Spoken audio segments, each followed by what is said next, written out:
one. There's going to be plenty going on in the server right now as well, as we are screaming towards round number 1, and I think we could be in for a banger, Des. You'd hope so. It's one of those that you look at and just think, this day surely isn't that clear-cut, right? It's not going to be a Kavana win. It's not going to be a straight G2 win. But you look at the records in the top left corner of your screen. 3 of 5 wins for G2. Only 1 of 5 for Virtus.pro. It has been a war for them so far to find anything. They have got 1 point in the stage. Hopefully there is plenty more to come. First 2 bans coming away is going to be the Thatcher and the NOMAD. Reasonable. We may see VALKYRIE ban coming in as well. I would expect it alongside that NOMAD ban, because you're just asking for trouble if not. 50-50 on the VALKYRIE ban, mate. Go. Always. In comes the VALKYRIE ban. Like I say, especially alongside the NOMAD, because you've just got very little option then to stop any potential run-outs. So that is going to come in. And then the final ban defensively will be the mirror. No major surprises there today. All pretty stock standard. But for me, Des, this is the opportunity. We've spoken about G2 coming into it, and I said I need to see consistency. We need to see better performances in terms of frags, particularly alongside those 4 players. You know, Citizen's going to go in and get your kills, but make him fight for them amongst the team. Don't, you know, just feed them all into him. That's what I want to see. This is their opportunity today. They've got a Virtus.pro who are struggling. It's a team that G2, as Fresh said, have consistently beaten. And so this now, for me, is their opportunity. This is the confidence builder. Come in here, really knock VP around a little bit, come away with a 7-2, 7-3, and it gives you that foundation to really move forward. It could be the spark that they need to start a fireworks display for the back end of Stage 3. Looking at the picks in the first round straight away, my eyes are going towards that Twitch. Self-professed Twitch main, not an amazing one at the best of times, but loving the small bus that she's had introduced, of course. Drones can now jump. It's a laser, not a piddly bit of string that you fire through the air. You have the normal drone in the drone phase, you have your 2 in the actual action phase, so quite a few changes coming in. You might see her rising into popularity more and more as time goes by. Yes. The question is, will the wildcard skin be on the F2, Des? I don't know how much longer I should stay excited for. It is... I've already said it. It's my favourite skin out of all the new drops, and I'm sure Kavana hear that and hate me for it because I'm from your region, you're still shilling their skin. Yeah, it's just beautiful. To be fair, I'm shilling all the skins. They are all beautiful. They're absolutely fantastic. The latest, if you haven't looked through the latest release of Share Scheme skins yet, where have you been for starters? I advise you lock your wallet in a time safe and don't let it out for the next few hours. I mean, that's the exact opposite of what I did. I just went in and went mad because there's some absolute beauties in there, and we'll see. That did look like the right colours, Des. I believe we've got the wildcard skin. Yes, look at it. Look at it. Rask even hitting the reload for us at the right time to have a nice little look at it there. My little teenage emo heart seeing red and black everywhere just makes me so happy. It's a beautiful skin. Milon getting up onto the rooftop as the sledge. He's going to start us off here, getting those hatches opened. VP in a heavy droning phase at the minute, just trying to find out exactly where G2 are holding. G2 are defending down in kitchen, so this is going to be a top floor down clearance from Virtus.pro. To give everybody at home an idea, Des, you and I often use the metric of 1 minute 30 for them to be in training, in mining, opening up the floor with the sledge. They're not going to be heading for that in 30 seconds if they don't stop Citizen, who gets the opener onto Pasha. A little bit too comfortably as well. This reminds me so much of what happened between Na'Vi and G2 when they played this map last year. It sticks in my mind so much. It was a 6-6 outcome, and it was this style of vibe the whole time. Na'Vi wasted a lot of time of G2's on their attack by defending downstairs and roaming up on the top floor, and it happened back and forth. It was a real shield war on the white corridor between Kendra, I believe it was, on the Monty, and someone on the other side playing on the Clash. A lot of kind of space and time being wasted between the two, but here, as you say, 130 is that metric. They're still trying to figure out exactly where this Vigil is lurking around because it's Virtue looking to cause a bit of trouble. This is it. They just don't really have. He's not even control. upstairs. Yeah, he's downstairs, and this is the power of Vigil. Of course, that cloak, that cloaking ability, it just creates a big sphere, Des. It's a big radius there that is just going to feed out, and any drones caught in it, vertically, horizontal, they will display that he's in that area, and that's why Vigil is so good at wasting time, because you've got to go in and face check and make sure that he is not there. Now then, in goes the Rotero drone. It's just going to be looking to help clear out of VIP for the time being, but the Kaid is going to be able to stay in there. Jonker just dips himself out of the way, and he's just going to continue to lock that angle down to prevent the push into Freezer coming from Virtus.pro. I love the many paths you see these drones take as well. The Roteros, like the 2 or 3 drone holes that navigate through. In that case, it was up from the second floor all the way down rather than a more conventional / predictable push in from the white door. But of course, unpredictability makes your life a bit easier. Full flash onto the Kai, but WTG not aware. It's Rask who steps in and finds Kayak to bring us up into a 4 versus 4. WTG with not exactly the most glamorous self-flash. Now goes in again, gets swung on by Yonka. After 3 flashes, he'd had enough and stepped out. There's one more pushing him towards Restaurant, but Rask wins that one out. It's the power of the wildcard skin ace. A double kill coming in for Rask. Citizen just looking to make the challenge down the long red corridor there. In comes the flash, nothing he can do, but it is going to wear off and allow him to challenge. In comes a nade as well, moves his feet, but time ticks down. Hungry manages to hold things down as he manages to get 1 kill and just prevent that push into sight. That's going to be G2 taking the round, and it all comes down to time, Des. Virtus.pro there just a little bit slow. That first kill from Citizen, and then the Vigil just really preventing them pushing in and getting those vertical angles as quickly as they needed. And also, I just want to give a mention to Jonker there. I feel like maybe there was a second fight to be won for him onto Rask. It's one of those. He's maybe lost that gunfight, but he had just managed to get a great kill at the bottom of White Stairs. After that second flash came in, he knew that he was going to be pushed from it, and he took the initiative and burst straight out of VIP into the corridor and got the kill in White. So that is fantastic play from Jonker. G2 securing the round 1-0. Now we head ourselves up to the top floor. Castle was swapped away, and I thought for a second that would stay, and you'd see a big commit coming in inside a cigar shop. On APAC yesterday, we spoke about this a fair bit, how so many APAC teams really struggle to break open what would be the cigar and a Rooney holdout towards cigar shop. You normally have a smoke playing in there, you'll have a shield set up, you'll have ADSs scattered around in piano, someone actually playing in piano. I'm not sure this is quite going to be the same full style of setup, but they are at least committing out quite a bit towards the west side here on the entry into the map. 2 of those laser gates, 1 on the hatch, 1 on the red door. And given there are some of these walls being opened up here from storage, you can see that the defenders do want to challenge inside a piano, because as you saw in the last round, Virtus.pro, they struggle with the clock. The more G2 can throw them down, the more challenges and puzzles they can put in front of them, the more chance there is that Virtus.pro will run out of time once again.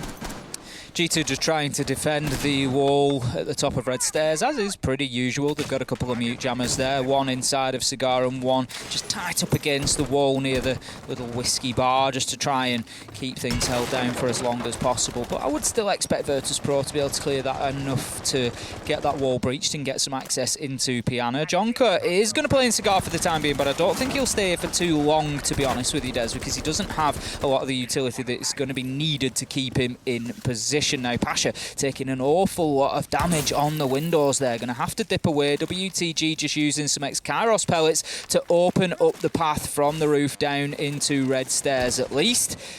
But for the time being, Virtus.pro not doing too badly. Kill onto Hungry from Kajeka, and that is the start that they needed here in round 2. Yeah, it's not bad to be fair. They've had some good pressure coming inside of Piano already, playing off these windows really, really well, forcing Hungry to drop away, forcing everyone else to basically back off and give them control of it. Their next point of concern, though, is going to be stock.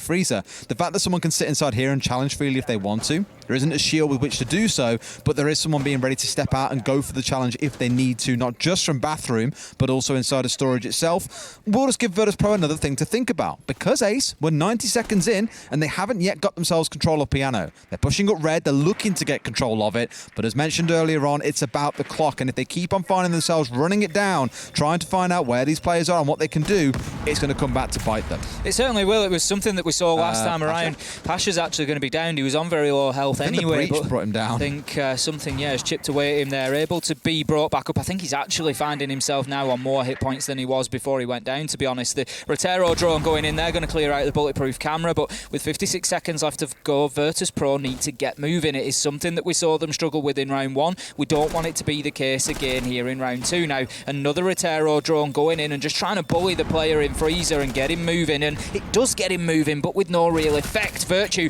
able to find Pasha, but traded out by WTG immediately. 38 seconds left to go, and Virtus.pro have got themselves established inside of the bathroom, inside of Piano, and White Corridor is in their control as well. I feel like that was the first proactive play they've made all round with WTG making it happen. Ras goes in. What a shot from Kajeka coming out of Cigar Shop to put it all down to Citizen, who's been skulking down on the second floor. but knows there's one man waiting to challenge him here on white. Out comes the step through. Citizen missing the shots, and WTG wins those. A big round coming out of the support player. The initial charge into bathroom. The next one coming up onto the white stairs at the end of the round. A good round, especially for WTG.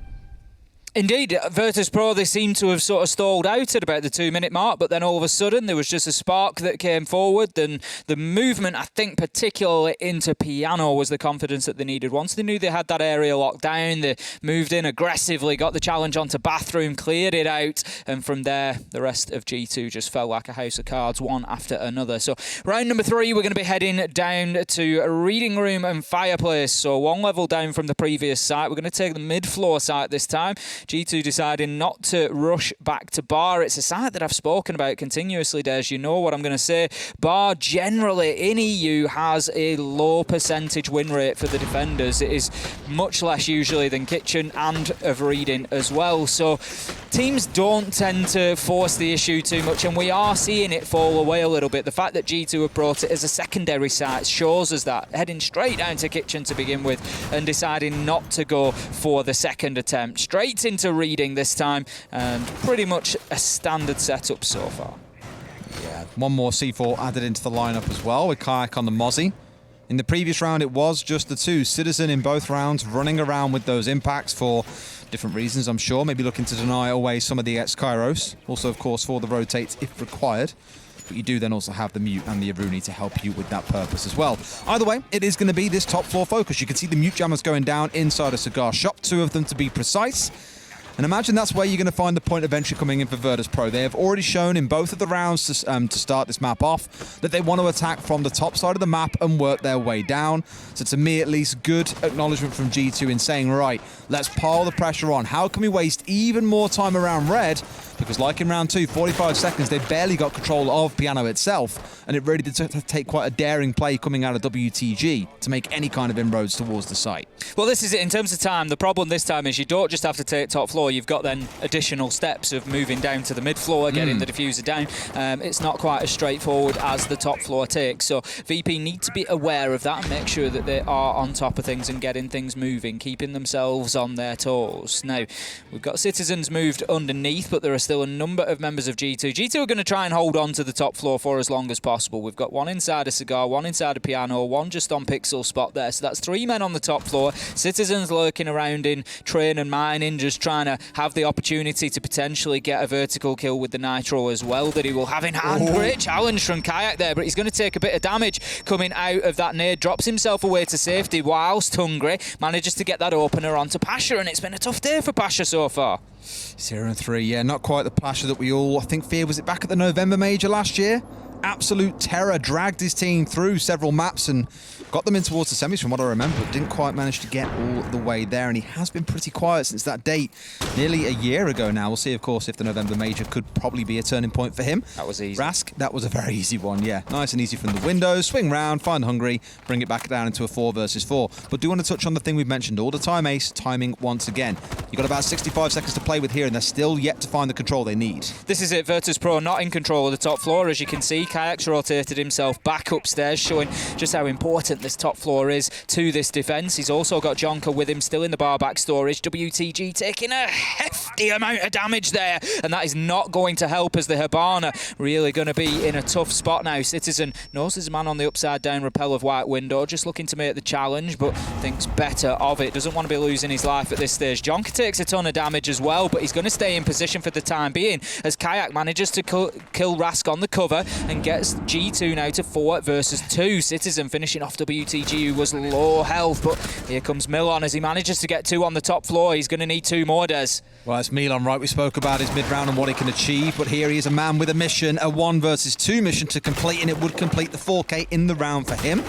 Not so sure he's got the time to make this one happen here. We're down to the final 10 seconds. 1 to his left, 1 to his right. Which way does he go first? Left is the answer. Finds one. Can he clutch it out now with the triple kill on side? But doesn't know where the last man is. Needs to get himself inside a side. Doesn't know it's behind the fallen bookcase. This will be all too easy, and Virtue steps up. Can't quite find his man, but still wins the round thanks to the time. Virtue does exactly what is needed of him there. It's not always flashy winning a round, but it's essential. Gets himself out of the way, behind the bookcase, keeps it quiet, and gets the job done. I just wrote in my notes, Milosh 3K, not Milan 3K. I mean, I'm sure that Milosh has got plenty of 3Ks in him. But It's just biding it his wasn't time. that one. It wasn't that one. He hasn't actually yet joined. What's the word that Jack's had for it? He's called it the Platt something stack. The Platt paradox stack, he calls it. There you go. We haven't yet had Milosh sign up. I think he's been biding his time. He's going to come out one map and just drop like 20 When we kills. really need him. He's going to When come we out need on him that most. diamond game. That'll be the diamond game, yeah. To get you into diamond, that'll be the play. That's when you summon Milosh. Exactly that. Coming into round number 4 then, Virtus.pro. They're going to need to summon something here, Des, because they've got themselves one round, but they didn't look particularly convincing in round 3 for my money. They struggled to get control of the top floor. Jonker and Kayak were up there with 30 seconds left to go. It was, you know, really only that late flurry, that hero play from Milan that made them look competitive. I mean, even round 2 to me, although you look at the numbers, right, they won the round, they had 3 left alive, it was convincing for Virtus.pro. It came off the back of WTG being aggressive.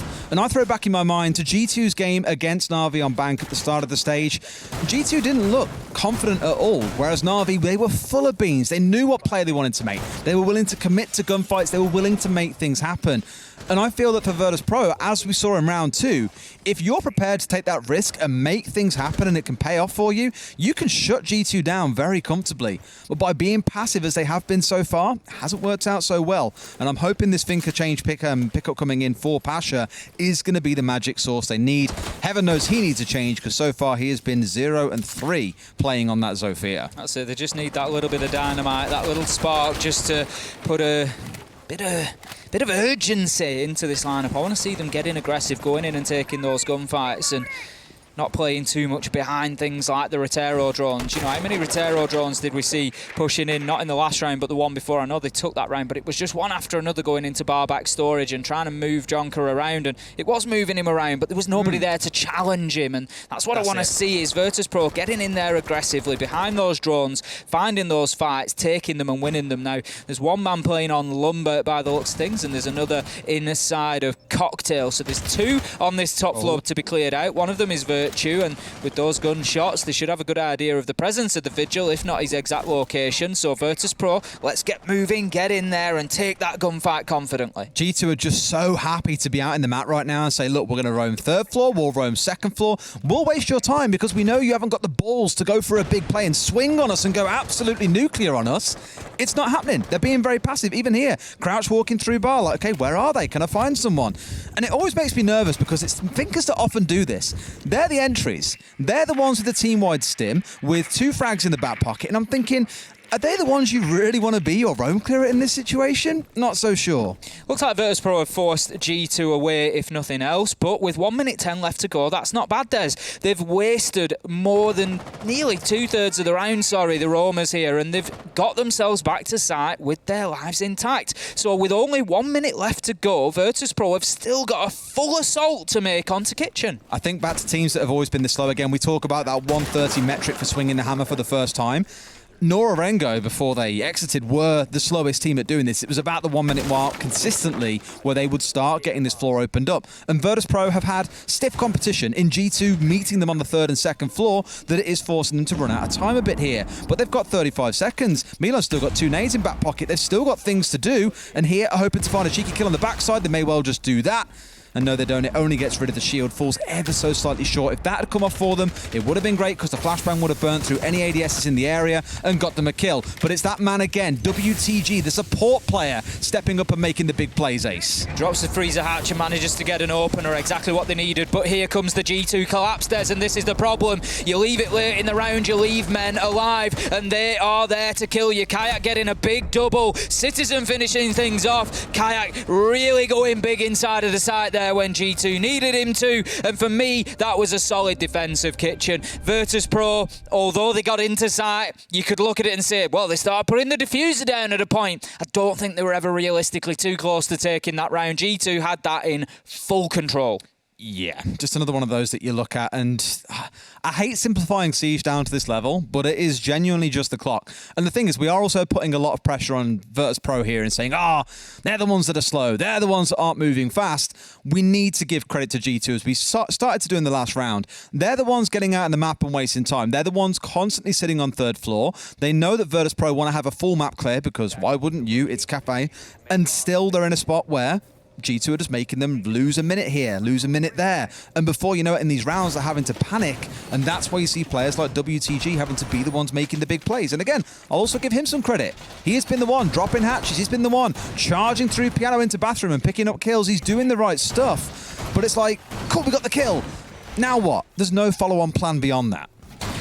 You know, you're absolutely right there as well, Des. You know, naturally speaking, and all teams play to a different pace, but naturally speaking, you know, these teams won't be slow through choice. You know, if you leave a floor open, they'll go in and take it. Within 10-15 seconds, they'll recognise that, they'll go in and take it. So, absolutely right. Props needs to be given to G2. If Virtus.pro are playing slowly, it's because G2 are slowing them down. And that's the thing. They're giving them plenty to think about. They're making it very difficult. And like I say, Virtus.pro just needing to find the confidence a little bit and get in there for those gunfights. So look at the changes in this round compared to what we saw back in the second round. Remember when they left like half a storage open, half a bathroom was soft, for example, so they could challenge in there?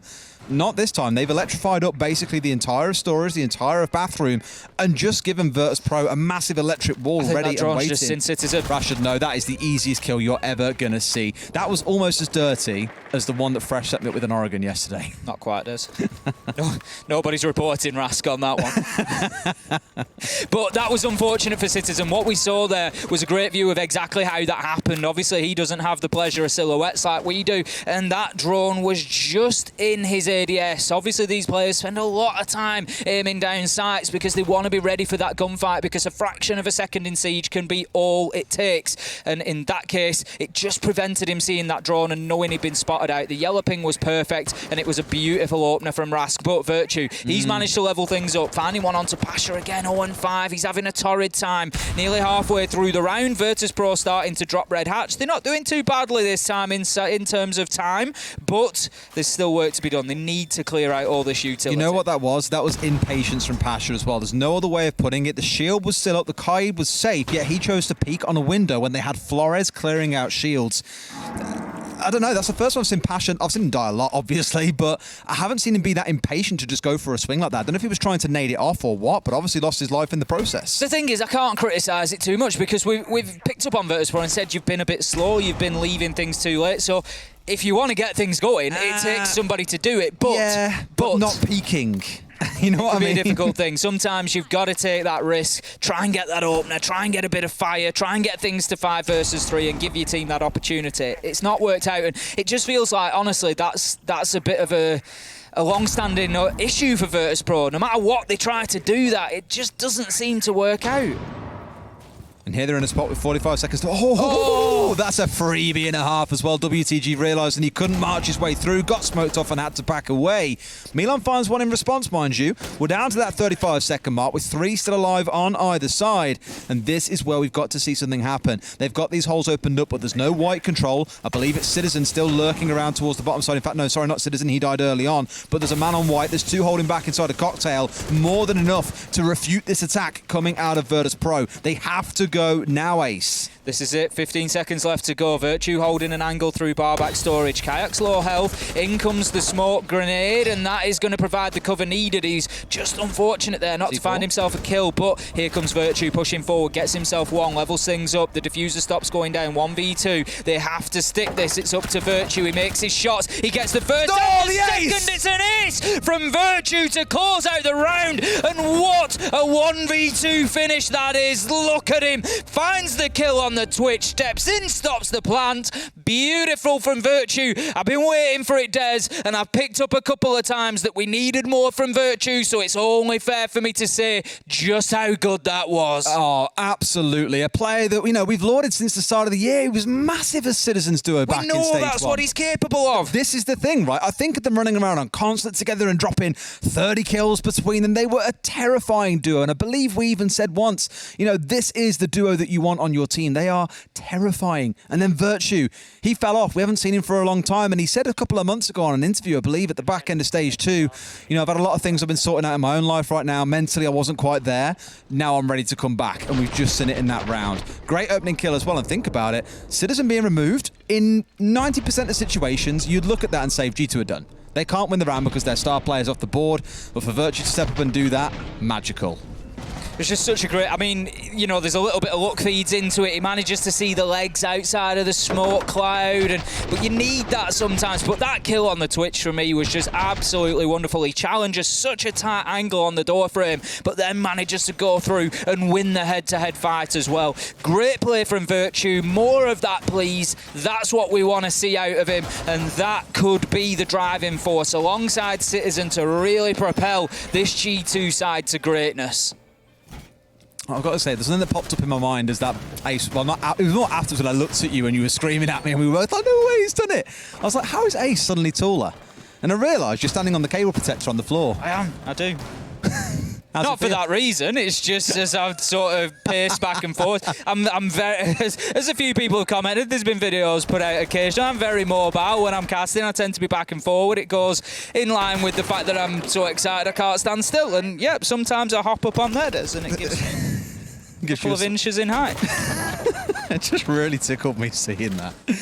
Oh, one of those. Right, round number 6 coming up. And for G2, it's looking to be that 5-1 half. The last round, you might look at and say, realistically, with an extra 10 seconds, VP win that round. The plant comes off the defuse. They turn around and get the kill between them, either playing for a trade or whatever it may be. But because of the clock, it was another G2 round. And a couple of changes coming in as well, mind you. We spoke about the electrification coming in on the top floor. It is the same once again. It's Kayak finding WTG, and now it's gone back and forth between the two teams. That's 3 opening kills apiece now, for either team.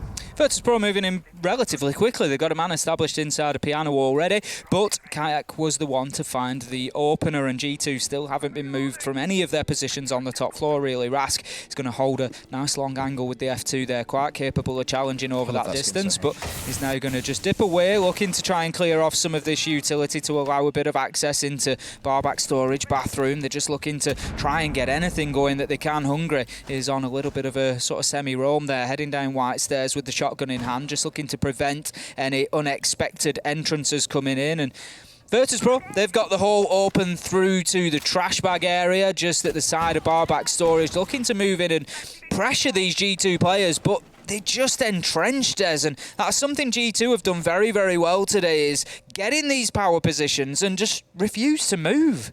It's one of the ones that I look at, and you know, many people will gauge a team's strength by their attacking capability. And Diffuser. Well, that's not really the capability you were looking for, to be honest. Having no idea the man's in storage and finding a freebie. Pasha's now pushing his way in, as Jonka somehow swings by and gets himself another kill in the round. And Pasha and Karjeka, they've got to be lamenting how this round's playing out. They know that likelihood his kayak is down, but can't do anything about it. Jonka, same place on the diffuser with a shotgun blast to the head. That's definitely going to net yourself a kill. And now Karjeka, this looks to be another flawless round coming through. We did see one earlier on, I believe. In fact, I'm a total liar. No, we didn't. That was the last game. As it stands, though, this might be the first one. Kayak is down and injured. I think you might even see this one time out here. It's another bad round coming up for Virtus.pro. They're taking a couple of gunfights. They haven't done their homework / drone work and have found themselves caught out, pincered and shut down. A 5-1 to G2 in the first half. I can't honestly blame them for taking the sort of unofficial timeout, we'll call it. They're just using up the Ryan burn in that one to have an opportunity to discuss within the team exactly what's going on and maybe what needs to be changed. But hopefully the change of the half, Des, will be what Virtus.pro need. It'll just catapult them, it'll change the momentum, it'll give them a different focus. I don't know what it'll be, but I mean, Pasha moving into barback storage there didn't have much of a choice because they had to dislodge Jonka, but you're just not going to win that fight going in against the shotgun at that range, especially not the SAS shotgun. This is it, right? And then they decide to hold the door and he just swings another one and gets a second. The next one he holds with the shotgun. And I was thinking the whole time, you have Karjeka on the Flores. Why not chuck like a Rotero in there? Make the guy move, make him run into an angle of some kind. But they struggled at even the most basic level of getting things like the electrified wall open, of removing mute jammers. Just all these things that are, you know, natural puzzles that you'll come up against in this game. Virtus.pro just looked basically ill-equipped to deal with. It was very weird. Now then, big questions for G2. G2, we've seen them struggle more on attack than defence. If I've had any questions over this G2 lineup over the back end of Stage 2 and the beginning of Stage 3, it has more so been on their attacks, and that's something that we need to see improve from them as well. That needs to start now. They need to come in and they just need to keep this dominant. The last thing they want, and this is where I say about convincing me, they need to come in. And I don't want to see this finish 7-5 days with G2 limping over the line. They've been absolutely dominant in the first half. There's no other way of putting it. They need to continue that now. They need this to be 7-1, 7-2. Really put Virtus.pro to the sword now. No one wants to be that team that's, they were great on attack, but really good on defense, but couldn't really attack, right? Because that always carries the idea of, okay, they're not quite a complete team, whereas if they could put on a good attacking show here, I agree with you. It sends a message that they can play it really well. Again, I'll lean back on what I said earlier on, is that for Virtus.pro, they never really look sharp enough to unsettle G2 or make them nervous the way that other teams have. Here on the attacking side, it's going to be about the composure for G2-1, showing they've got the pace and the teamwork to make this work out for them, and also to deal with the kind of craziness that you see coming out of players like Rask. I'm not saying it just because he's on your screen, but he's the guy who I think back to over the many stages we've had. He's the guy who would lie down in front of a window and wait for you to rappel or vault in. He's the one who'll go running around on Oregon, for example, down through the basement to keep you guessing as to where he's gone on the defensive side. He is the wild card for Virtus.pro, and that is what G2 need to be looking out for. Hungary just looking to get the drone into red stairs there, feed any information. G2 aware that they're going to need to clear things out here. It is a kitchen defence this time around, so they seem pretty confident at this point as Citizen moves in that top floor is clear and they will be able to do so unimpeded to try and get themselves into train and mining and start opening up those vertical angles. It's been a much quicker process of doing that as Kayak, you hear, 1 minute 40 days ahead of time, starting to open up that floor with the sledgehammer. That's basically 40 seconds they've gained on what Virtus.pro did, and mainly coming down to G2 on the defense being willing to roam on the third and second floors. It's definitely not the most common thing on this map. A lot of teams very fearful of losing players on the top floor and leaving themselves a bit scarce on the defensive side of things on site itself. And here Virtus.pro have backed away entirely and just said, look, you want to get it, then go for it. C4 comes ripping out, but catches no one, as I'm sure you were just about to say, Ace. Certainly was about to just say that the Nitro had failed. In goes the Rotero drone, looking to clear out some utility. Will be used to jump through the Aruni gate on the window there, so could be a potential freezer drop here. We had laser gates stationed both on the window and on the door, so G2 not wanting to go down and find themselves in any sort of coffin down there that they can't get themselves out of if the freezer drop does come in. Now Jonka just looking to open up the wall from Small Bakery there. That's going to make it more difficult for the man to stay in behind that bakery counter. It just gives a little peek hole in, so the Maestro are going to have to be more careful now, and I think they're just looking to get him moving really, to give Citizen the opportunity to find the shots onto him. Questions to someone swing here as he pulls the nade out. It's going to try and bounce it around the back, but there are ADSs there, so they can't easily get through those. You see the frag go off. It may have been zapped out by something else. They're chucking the flashes now through that hole towards the north, and Virtue finds one onto WTG. Not quite the man they were after. I think it's the Maestro they're trying to break open here. Citizen, he's got to be so careful. There's a man to the right as well as one behind the bar here. 2 kills coming, 3 kills for Virtus.pro, a 2K on the shotgun for Pasha. Welcome to the scoreboard this game, my friend, but 2 more come swinging back. Hungry almost with a TK. That could have ruined the round for them, but it's Pasha with a 3K to close things out, and Virtus.pro finally get themselves another round on the board. Hungry. I mean, we've all been there. You get that flash of movement in front of you, and you're that on the edge in these games that it's just a flick and a click, and all of a sudden it could have been a lot worse. It could have been a headshot, but it certainly took Kayak's attention. I think it was still a difficult situation, 2 versus 2. Unlikely to win from there, I would have said, given the amount of time on the clock as well. The diffuser needed to go down, but I think it was certainly a distraction that probably ended the round as well, because it just turns your heads and it gives Virtus.pro the opportunity to move in and get those kills. Very well defended from Virtus.pro. G2 were unable to break down what they were doing. We've been critical of Virtus.pro for time on the attack. I'm going to say a little bit the same of G2 there. We were complimentary initially to begin with, very quick at recognising the top 2 floors were theirs. Kayak gets in there, 1 minute 40, starts opening up that floor. Nothing really comes from it, and then 30 seconds left to go. They're trying to clear out behind bakery counter.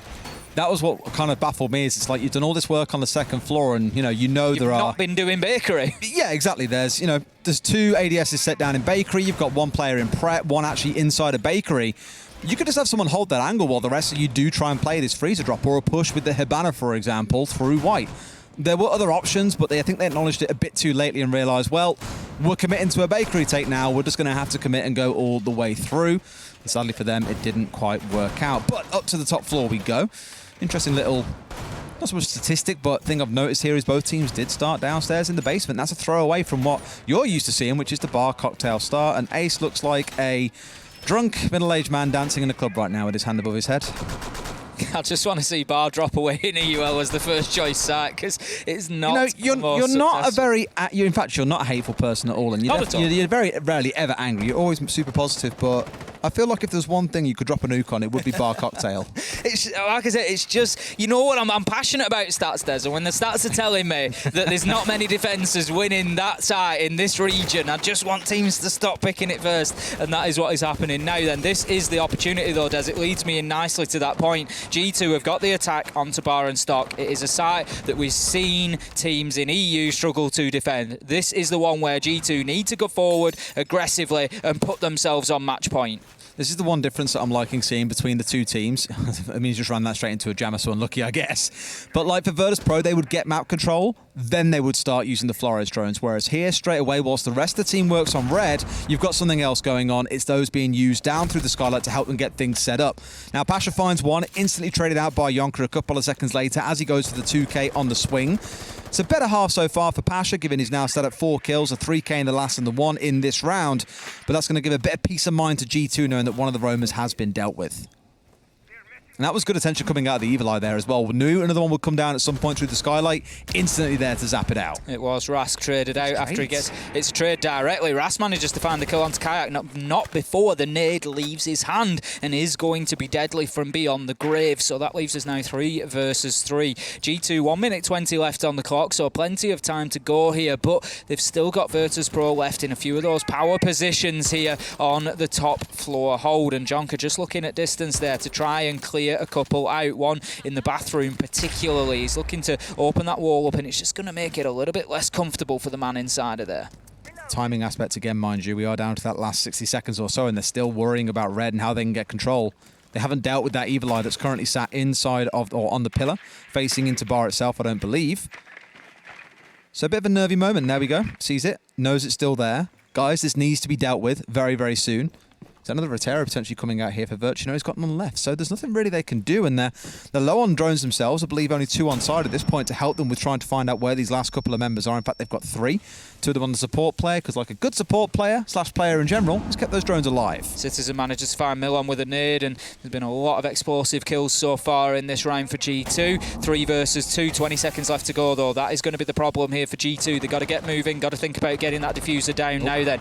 We've got the movement coming in. One man is inside of the default plant spot there, but it is not Jonker, I don't think. Out comes the Nitro, and that is big from WTG. Kajeka managing to find the kill onto Jonker as well. It's all up to Citizen with kills to find and only seconds to do it. Shut down by Kajeka, and VP take themselves a second round on the defence. What was 5-1 becomes 5-3, and the Russian side are on the fight back.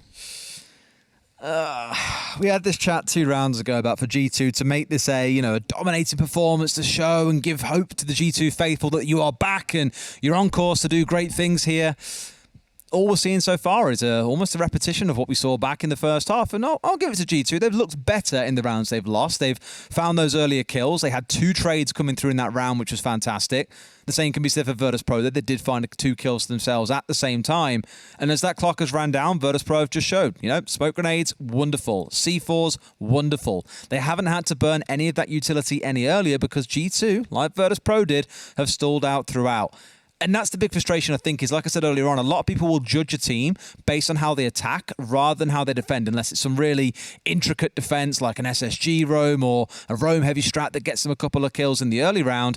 All attention falls on the attacking side of a team, and gauging how a team is playing normally comes from the drone work they're doing, the timing they've got, the team play. That is all most evident when you look at how a team is attacking. And sure enough, this time out here should be a great chance for a chat to come through. I've said before about G2, I like seeing who's doing the talking as well, because the last couple of times it has been Shaz in the back room doing the work, doing the talking for them. But thinking back to seeing them on stage, watching them at SI, it was Citizen doing all of the talking for them, which was interesting because he's not really the IGL for that team. That falls instead onto Kayak. It does, and it just... again, maybe suggest there's, you wonder is there a bit of desperation? Not desperation creeping in, but maybe a little bit of concern here about how this is going and whether there's going to be attacks to get over the line. We'll see how it goes. Then now we move down onto Reading and Fireplace. This one, as we've already seen a couple of times on this map, has been won both times by the defensive side. And it's going to be much like before. How much time can be wasted up on that top floor? That's exactly what this site generally boils down to. We saw G2 do it very well a couple of times, and I'm sure Virtus.pro will have recognised where the difficulties came from and will be aiming to do exactly the same in reverse this time around. Now, we've got a lot of utility going onto the upstairs. Interestingly, an ADS on Lumber there, Des, so we could see a little bit of a hold, a fallback position to those white stairs. Normally what we see happen with defenders up on this top floor is they'll start out kind of aggressive. You might have one in Cigar, you might have one on Pixel Spot in Piano, but they'll very quickly fall back. They don't want to lose lives up there. All they want to do is put a token resistance to stop the attackers basically dropping straight in and taking immediate control of Piano. Sometimes they won't even bother with that, but if they do, they're then going to drop back past this halfway line towards the right hand side. They want to play the majority in barback storage, thank you very much, barback storage and cocktail over on the right hand side. It's a big east side hold because they've got the option to drop over the balcony back into Reading site pretty quickly. They've got the option to drop the hatch, and it's all about wasting time whilst keeping that top floor control as much as possible. Being treated to a light show in the studio. That was pretty. Had a lot of flashing going on. But of course the focus is entirely on what's on the screens in front of us. I need to see, by the way, I know I keep on saying it, if Virtue's got the skin on as well. He's an Aussie. If he hasn't got the wildcard skin on, there is a massive problem. We'll keep you up. He hasn't. I'm so disappointed. My night is ruined. It doesn't take much, does it, Des? No. I'm a simple man. Just got to wield a skin. That's all I want to see. But he's trying to do this work around the sites. You saw him zapping out a couple of things I mentioned earlier on already about the changes coming in for Virtue with the laser beams. Shooting out the front of it, a couple of gadgets being removed. There's the mute jammer gone as well. There is still one more on this wall to deal with, mind you. That's a default can going out as well. Highly valuable. What can I say? It certainly is, just burning that utility as it goes. Virtue still scanning around and just trying to recognise a few locations now, be able to feed some information back in.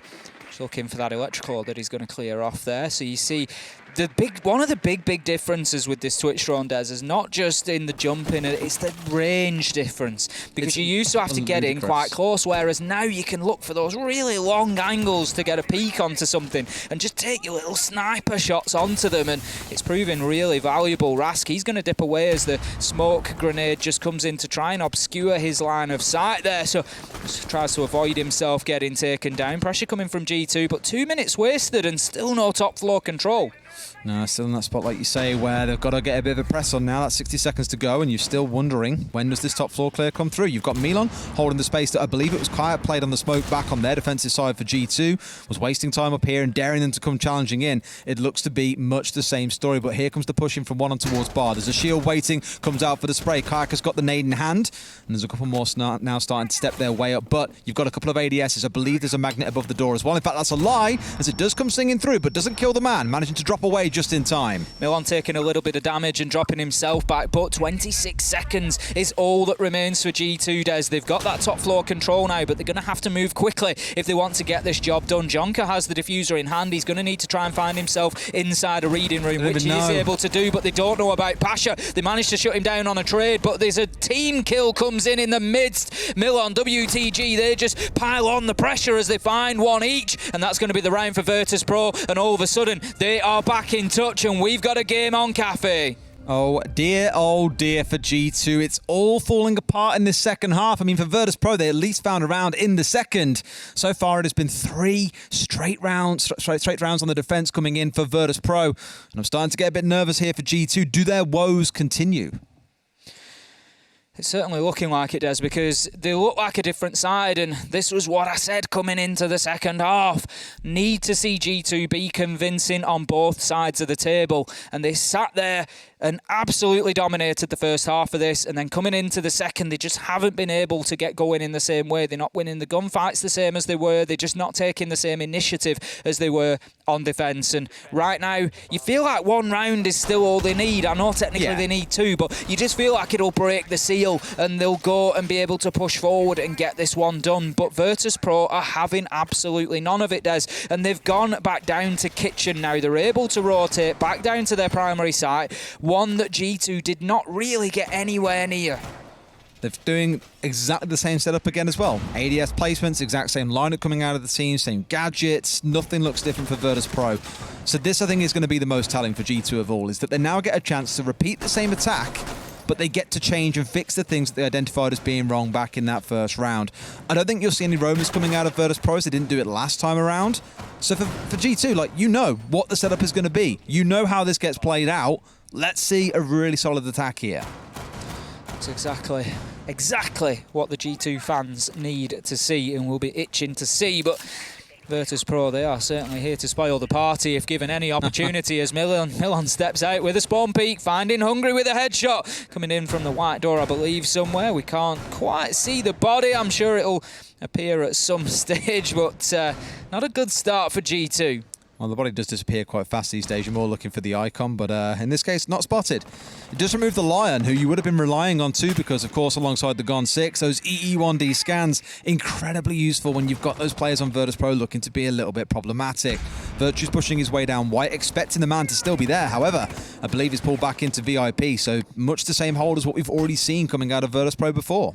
It is, and hopefully, you know, for G2's sake, they are able to learn from what went wrong last time. Virtue just looking to peek around there. Don't get overexcited. The man is not on white stairs. He's just on the other side of the wall, inside of VIP, just trying to prevent this freezer-sided push, and it was something that we saw Virtus.pro do for a little while, at least, last time, but they had a lot of presence inside of Bakery as well, which still appears to be the case. Kayak getting in there quickly again, Des. We saw this last time out, able to get in there with plenty of time left on the clock and to start opening things up. But what we need is, we don't need 3 or 4 G2 players on the mid floor right now. We need Kayak and one other to watch his back, and then we need the other 3 working another angle. They took that flank cam on the white stairs as well for that exact purpose. I think is they don't really want anyone to go attacking it. I think it's Yonka still holding out there down by Garage, looking to push his way in through white, knows that the man's still inside VIP.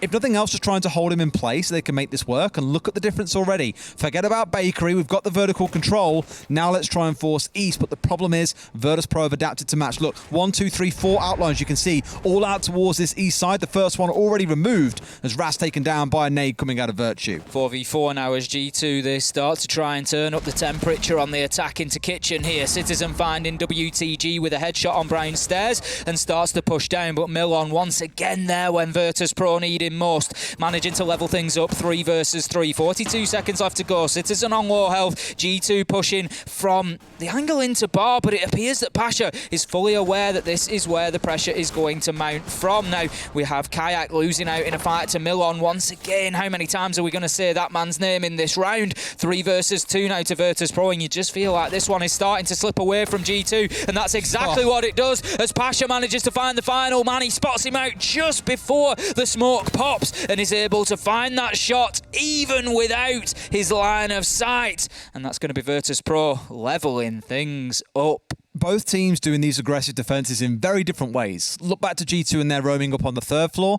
Here you're seeing a more lateral one, so it's horizontal rather than playing vertically, where you've got the one playing inside of VIP and you think, look, no problem. We've seen teams clear this a million times.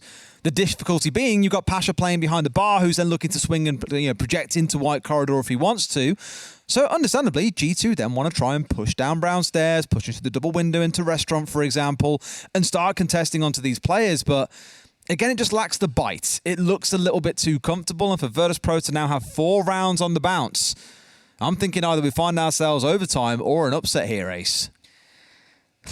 I mean, it wouldn't be beyond the realms of possibility for us, would it, Des? You know, it wouldn't, we joked about this over the last couple of Playdays, it almost wouldn't be a Playday if you didn't have one of our games going into overtime, and it's certainly looking like a possibility here, but to be honest, I wouldn't put it past Virtus.pro at the minute, Des, to go 6-0 on their defensive half. I just don't feel that G2 have been significantly close to getting an attacking round on the board yet.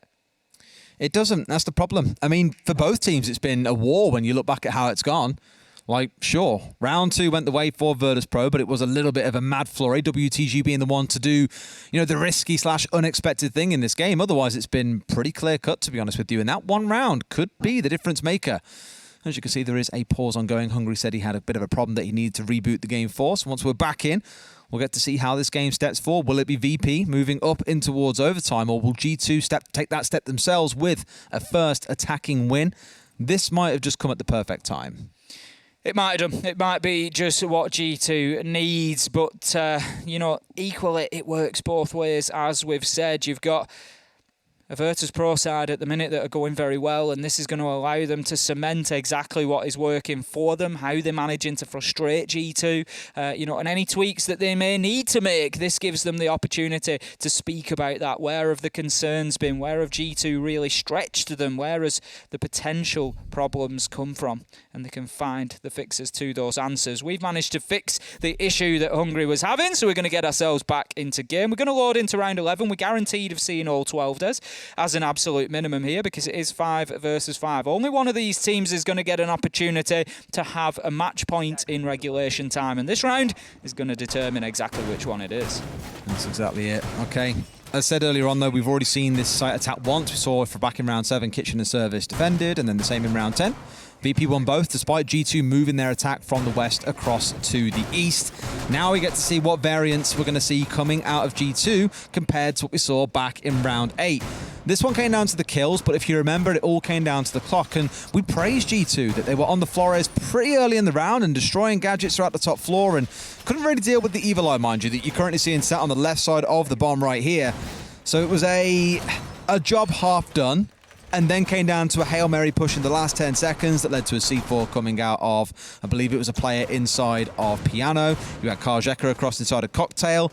It just wasn't really any great threat, is the best way to describe it, to Virtus.pro. To still have smokes on side and C4s in the dying seconds really shows how non-pressured you've been up to that point. Exactly that, not having to use every last drop of that defensive utility is telling, really, as to how Virtus.pro were able to play that one out reasonably comfortably. So back up to the top floor we go here in round 11. We're going to have G2 making quick progress. Once again, it's something that I can't criticise is the early round for them. They get in there, they open hatches, they drone out, they clear out utility as quickly as they can, they get themselves established, but then in the mid to late round, it just seems to be that there's more and more time getting burnt and leaving less and less time for those final executes. Now, Kayaki's going to spot out the man in behind that deployable shield. The drone will be taken down, but they'll be aware that there is a presence on Pixel. Rask just continuing to play in that area. You can see with the amount of utility there, the deployable shield, the ADSs, he's going to be there for the long haul. In come the flashes to burn the ADSs. You'd expect the nade to follow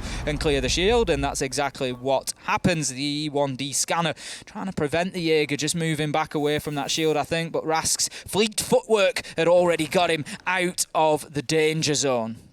Straight back in, yeah. Again, I'm focusing entirely on how long it takes them to get control of this west side. Piano specifically, as we know, a massive staging point for your attack onto the top floor.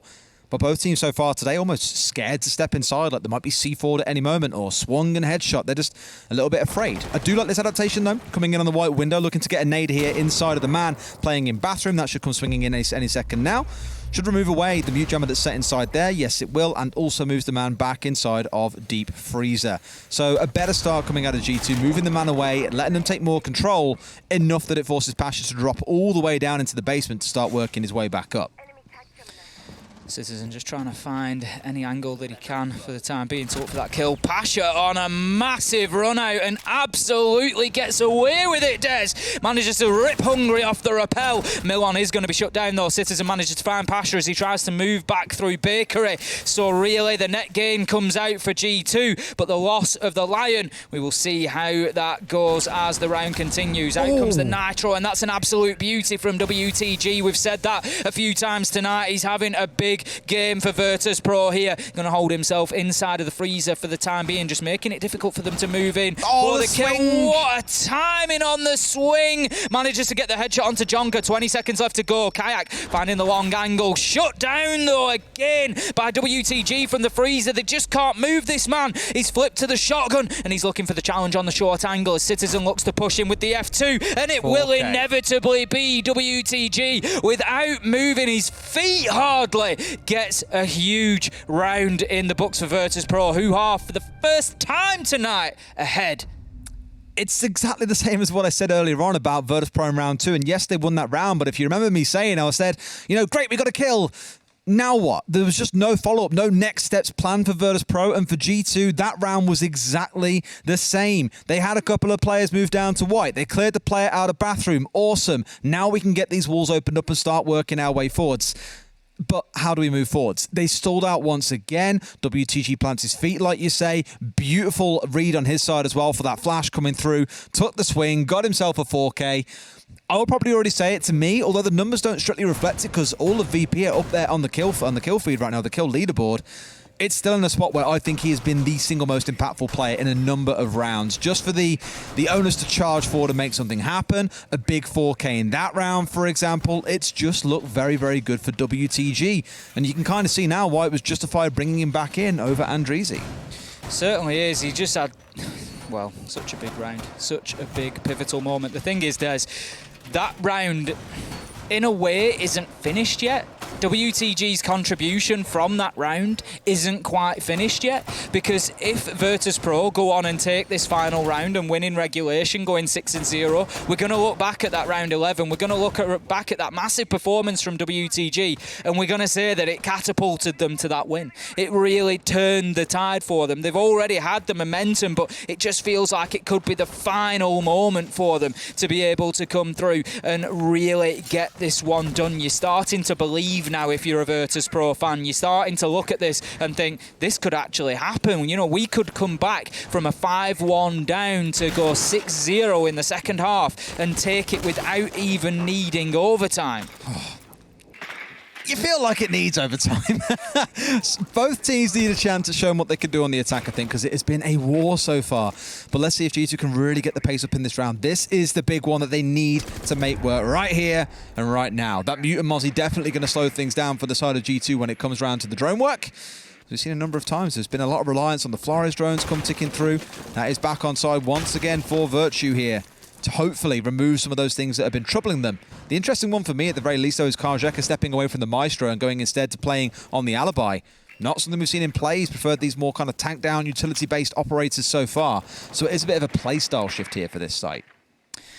Pasha just feeding that information back in. Rotero drone just manages to anchor in front of Pasha before he's able to shoot it out, and that's just going to force him back slightly deeper. But Virtus.pro for the time being just holding on to the east side of the top floor. Let's remember that they are defending the reading room, and we've seen today just how important this top floor hold is to that site. G2 still pushing 1 minute 24. They're not doing badly on time. They've still got enough to work with here, but they have to start getting some kills on the top floor. Milon is entrenched inside of the washroom. There's only one way out for him, Des. Well, there's two ways, really. He either dies or he fights his way out. There's no rotation available for him. He's going to have to win his fight. But it's Rask who wins his. Two huge kills there inside a cocktail, and he's going to be having a drink to celebrate real soon, because it looks like Virtus.pro might just lock this one down. Virtue, he's able to get a late trade there, but there's still Milon, Des. They're aware of his presence. Hungry's just holding him on the angle with the Lion, but he hasn't pushed him yet, and that's what needs to happen, because Milon, he could still spoil this party. G2, 42 seconds left to go and work to be done. He's so scared of the swing because he's already done it once as well, so understandably so, swings out and goes for the shots. Now they know where he is. They know that he's lurking inside of white until he steps back inside a bathroom. This guy's keeping them guessing like anything. Citizen finding one. The 3 versus 3 and 20 seconds to play. G2, you've got to do it now, because it is now or never.